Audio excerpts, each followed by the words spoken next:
So in today's video, we're going to be talking about the best Path to Glory Team 2s to go and buy as an investment. So just before the video does start, a quick little ad on a trading service I offer over on Twitch for the cheapest trading guides out there for just £4, €4, or free with Amazon Prime. You'll receive daily trading and investing guides covering PlayStation, Xbox and PC with an array of methods covering all budgets. And I've been trading for over 10 years, making over 100 million in multiple different FIFAs, and now for the last 4 years I've made 10 million coins in. So in today's video, what we're going to be doing is we are going to be walking through the best Path to Glory Team 2s to go and buy as an investment. We're going to be using previous, the Path to Glory icons as an example, and we're going to talk about the buy times, the sell times, and then how much profit we expect from this. So the first thing I'm going to say, and it may disappoint you guys, is I'm only going to be talking about the Path to Glories that have been knocked out of the tournament. The reason for this is because any of the Path to Glories that haven't been knocked out of the tournament are way too volatile. They win, they potentially skyrocket. They lose, they potentially crash. So I'm actually not going to be talking about any of the ones that are still in the tournament. We're only going to be referring to the ones that are being knocked out. Only the first quarterfinal has been played, but of course, by the time you guys are investing, because the investment's going to be during midweek, 4 of the teams are going to be knocked out, which means 4 of them are going to be investments. So there's 2 sorts of cards that we're going to be comparing to investing in the Path to Glories that have been knocked out of the tournament. And the first one is going to be the Greats of the Games Team 2, that's teams that have been knocked out of the tournament. And the second investment, or the second, player we're going to be comparing to, is going to be the Greats of the Games who've hit that maximum upgrade. So for example, with someone like Xavi Alonso, because Spain's already scored 4 goals, that card can't get upgraded anymore, just like how the teams who've been knocked out of the tournament can't get upgraded anymore. As a result, there are less factors that are going to affect his price, because of course, if teams win their games or they lose their games, they can go up and down. But if teams, the games doesn't have any sort of effect or they can't be upgraded anymore, the card is basically static. And that's what we're going to be comparing last week's cards to the Path to Glories that have been knocked out of the tournament. I'll be also splitting the players into expensive players and cheap players, with expensive players being over 200k and cheap players being more than not, they're going to be under 100k, but they'll be 200k and below.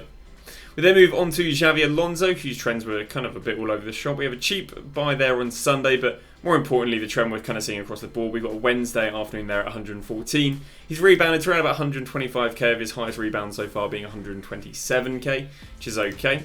We then move to Zambarota, who is a significantly more demanded player, and we can see this in the rebounds. Again, the cheapest time was Wednesday before division rivals, coming in at 153k. Highest rebound he's had so far, rebounded to 185k. Friday evening. Currently still 180k, so a good rebound on the likes of Zambarota. First we move on to is going to be Xavi, and again we can see Xavi being the cheapest there on the Wednesday, around about 74k. Highest rebound is actually his current price right now at 86k. Move on to Puyol, and we're seeing the same sort of trend right here. Cheapest was Wednesday morning, coming in there at 80k, although I'll be honest with you, he hasn't really moved that much more than 80k up until Friday morning, and at the moment he's up 10-11k, so not too bad on the likes of Puyol. But that goes and wraps up the cheap heroes. The cheap heroes had rises around about 10-15%. Did it outdo fodder? Did it outdo team of the weeks? Potentially not, but these are nice cards you can use in your team and make profit. Plus we might not even be at the highest point yet. What I might do later in the week is I'll release another video if these players kept skyrocketing, just highlighting how good of investments these may be.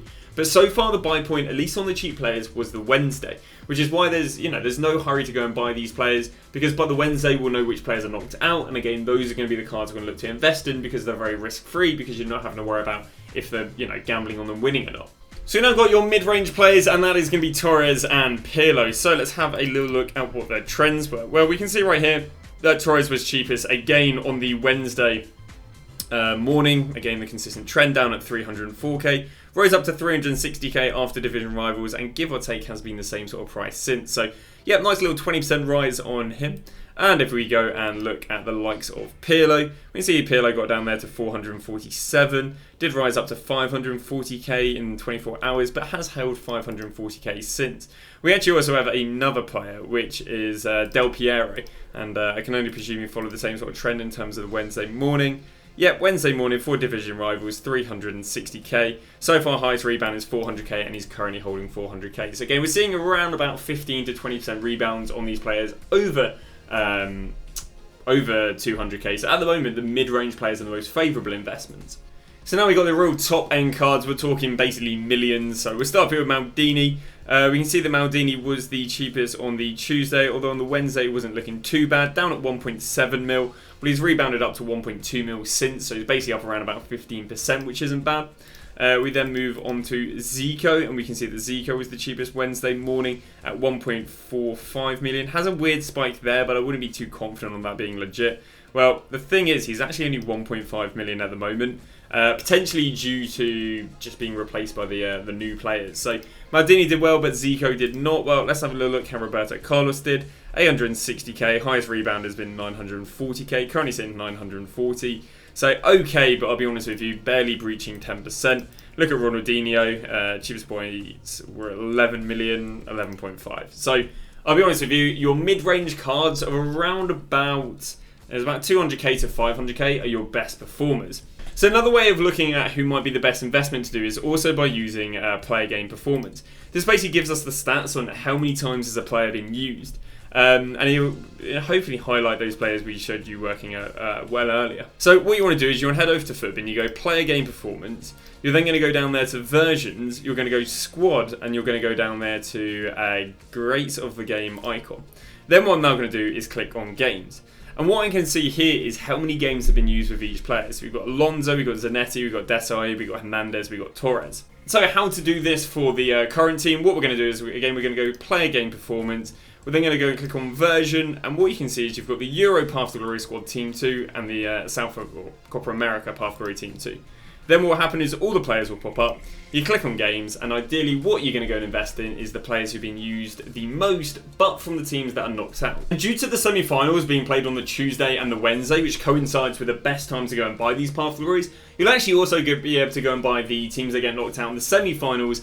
The teams that get knocked out in the semi-finals on the Tuesday, you'll be buying them Wednesday morning before division rival rewards. And the teams that get knocked out on the Wednesday, you're probably going to go and buy them Thursday morning after the aftermath. Now regarding selling these cards, the vast majority of these cards have actually risen out of packs. And again, we'll have a better understanding of when to go and sell these cards, maybe next Tuesday or Wednesday. Because of course, by then we'll know, are these icons rising day in, day out of packs? Or did they only rise going into 6 PM and then maybe crash after people are done with Weekend League? But there will be a follow-up video on that. This is just to go and answer the question of when should you buy Path to Glories. On top of that, EA has actually re-released a lot of these promo cards, and the same thing will come with them. The same trend happens with them. You're going to go and buy the players that lose on the Wednesday morning before Division Rival Rewards, and then hold on to them until Friday. And you should see the exact same trend where they rise Wednesday after Division Rival Rewards all the way through to Friday, probably due to people buying their Weekend League teams.